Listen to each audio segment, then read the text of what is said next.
আন্তর্জাতিক সংসদীয় ফোরামের দুটি শীর্ষ পদে বিজয়ী হয়ে মঙ্গলবার বিকেলে দেশে ফেরেন স্পিকার শিরিন শারমিন চৌধুরী ও সংসদ সদস্য সাবের হোসেন চৌধুরী। শিরিন হয়েছেন কমনওয়েলথ পার্লামেন্টারি অ্যাসোসিয়েশন সিপিএর নির্বাহী কমিটির চেয়ারপারসন, আর সাবের হয়েছেন ইন্টার পার্লামেন্টারি ইউনিয়ন আইপিইউর সভাপতি। সংসদ ভবনের প্রবেশ মুখে সংসদ সদস্য ও সংসদ সচিবালয়ের কর্মকর্তা কর্মচারীরা তাদের ফুলেল শুভেচ্ছা জানান।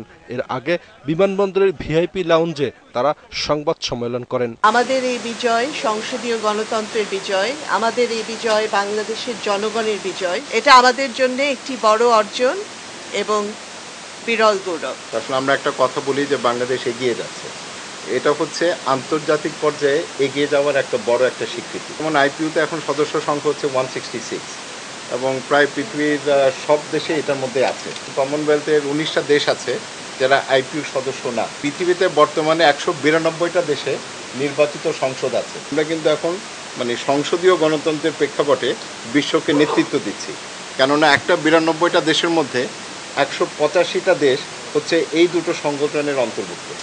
স্পিকার জানান, সিপিএর চেয়ারপারসন হিসেবে প্রার্থিতার সময় প্রধানমন্ত্রী ও সংসদ নেতা শেখ হাসিনা তাকে মনোনয়ন দেন এবং ভারতের লোকসভা ও সিঙ্গাপুরের সংসদ তাকে সমর্থন দেয়। আর আইপিইউর সভাপতি পদে প্রার্থিতার সময় সাবেরকে সমর্থন জানিয়ে তিনি চিঠি দেন। আন্তর্জাতিক ফোরামে বারবার যে প্রশ্নটির সম্মুখীন হতে হয়েছে সেটা হচ্ছে যে বাংলাদেশ কিভাবে দুটো আন্তর্জাতিক ফোরামে এক সপ্তাহের ব্যবধানে নির্বাচন করছে। এটা তো কখনোই হতে পারে না। আপনারা কোনোভাবেই দুটো জায়গায় একসাথে জিততে পারবেন না।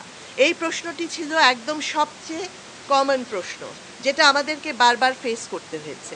কিন্তু আমরা মাননীয় প্রধানমন্ত্রী যেটা বলেছিলেন যে আমরা দুটোতেই করব এবং আমরা দুটোতেই জিতব, ওনার ওই কথাটাই বাস্তবে প্রতিফলিত হয়েছে এবং বাস্তবায়িত হয়েছে। তার সহযোগিতা নিয়ে, তার ব্লেসিং নিয়ে আমরা এই নির্বাচনে অংশগ্রহণ করেছি। সবসময় তার মধ্যে একটা প্রচন্ড আত্মবিশ্বাস কাজ করেছে। দুটি পদে জয়লাভ করার ফলে 5 জানুয়ারির নির্বাচন নিয়ে সংসদ ও সরকার বহির্বিশ্বে ভাবমূর্তির সংকট কাটিয়ে উঠতে সক্ষম হবে কিনা জানতে চাওয়া হয় স্পিকারের কাছে। যে কোনো সংকট আছে বলে আমি মনে করি না, কারণ যদি সেটা থাকতো তাহলে এই বিজয় আসতো না। এবং এই বিজয়ের মধ্য দিয়ে এটা প্রমাণিত হচ্ছে যে বাংলাদেশের সংসদ, বাংলাদেশের গণতন্ত্রের উপর বিশ্ব নেতৃত্বের আস্থা রয়েছে। মাসুদুল হক, এটিএন নিউজ, ঢাকা।